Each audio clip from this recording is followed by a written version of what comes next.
The ever-covering Chicago Bears travel to the harbor to take on Baltimore this Sunday.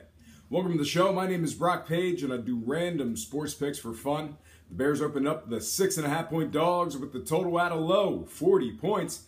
Since the betting opened up, most of that early money has come in the direction I think we're all expecting. Right now, Baltimore is -7 against the spread, with the total moving downward to an even 39 points.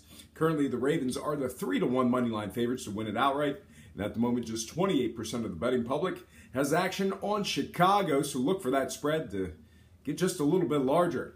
If you're betting sides and you're favoring the Ravens, get those picks in early because that spread is only going to get larger at this juncture. Meanwhile, if you're a Chicago bettor, patience will certainly be a virtue in this one. I'd certainly be in no hurry to run to the sportsbook if I'm taking the Bears plus the points. Now, if you're a Bears bettor, you won't be in good company when it comes to the public money, but I'd certainly take advantage of the points you're going to get later in the week. The Chicago's team covered 3 of 5 overall and are 3-2 covering as the official Vegas underdog. Chicago's also going 2-0 against the spread versus teams allowing less than 21 points a game. More recently, this Bears ball club has covered 2 of their last 3, covering over the likes of Minnesota and Pittsburgh. They've got a Baltimore team who's covered just 1 of 2 at home and 50% is the Vegas favorite. The Ravens have also failed to cover 2 of their last 3 matchups. All said and done, I really like Chicago in the spot here when it comes to the spread.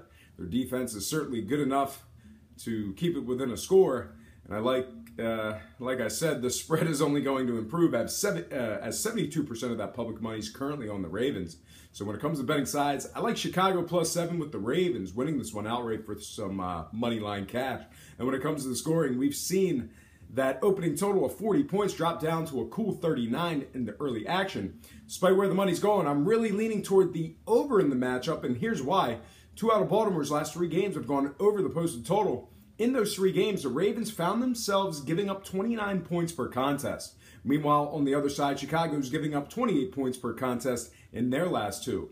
I know they've got a rookie at the helm, but this could have all the makings of a sportsbook decimation of the betting public. Nobody's going to be taking the over in this one. So if you like the scoring in this one, I'm sure you could wait it out and see it get down to at least 38, maybe lower.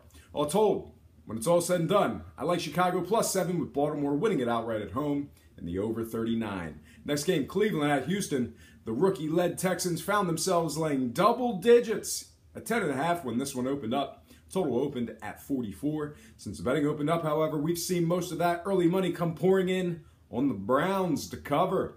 Right now, Houston's laying 9.5 against the number, with the total moving all the way up to an even 48.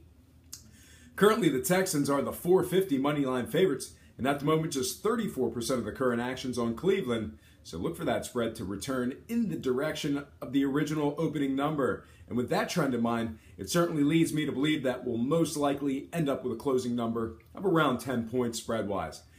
If you're betting sides and you're leaning toward the Brownies, you may want to think about taking them in a teaser because these guys just can't cover the market price. Against the spread, Cleveland's 1-4 overall, 0-2 on the road, and they cover just 25% of their games as the official Vegas underdog. Even worse, this Cleveland ball club has failed to cover over the likes of the New York Jets, Cincinnati Bengals, and Indianapolis Colts. The Browns have a Houston team who's been rejuvenated with their offensive outbursts against Kansas City last week. They also cover the number pretty damn well. Against the spread, Houston's 3-2 overall, covering over the likes of the Mariota-led Titans squad, as well as an inspired effort against the Patriots. All in all, if you're leaning toward the Houston side, I'm in full agreement with you. I'm buying the hook and leaning toward the Houston Texas -9 and winning it outright for some money line cash. Now, total-wise, we've seen this number jump significantly since Monday. That said, I'm really concerned that Cleveland just doesn't have enough firepower to put both teams over the line. Cleveland games are 3-1 to the unders in their last 4 and have averaged just 14 points in those contests. To go over the number, we'll need the Texans to score at least 34, which I just can't see them doing 2 games in a row. Seriously, this high-powered Texas team can put up some points, but I can't imagine they go 4 games in a row scoring over 33 points. I'm trusting my non-sharp recreational betting gut on this one. All told, I like Houston -9 and winning it outright with the under 48.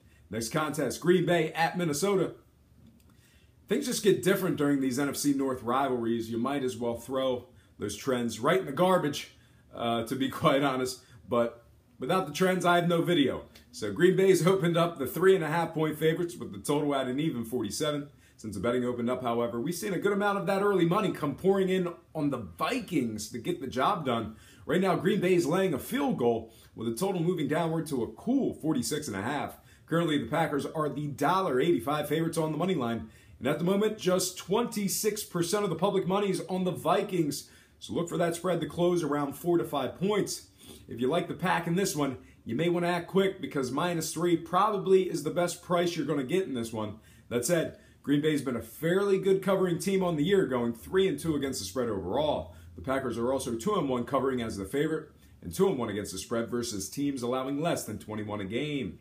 In addition to winning their last 3 outright, Green Bay's got themselves marquee covers over the likes of Dallas and Seattle. They're taking on a Minnesota squad who's covered just 2 of 5 overall. The Vikings also failed to cover in their lone game as the official Vegas underdog. Even worse, this Minnesota team's failed to cover 3 of their last 4. All said and done, the case for Green Bay bettors can certainly be made, and I'd say I'm in full agreement. I'm going to take the Packers -3 and winning it outright on the road in this one. And when it comes to the scoring, I think I'm favoring the public money in this one. Minnesota games are 3-1 to the unders in their last 4 and find themselves giving up just 16 points a game in their last 3. And I know we've seen a good amount of scoring in these Packers games lately, but like I said, when it comes to these NFC North matchups, a lot of these trends can just go right out the window. All told, I like the Packers and the under 46.5 in this one. All right, folks, that is going to do it for me. Wow, just 3 games for the 1 o'clock slate. Before I get out of here, I have to remind you that I am not a sports betting expert, nor do I implore you to take any of my picks.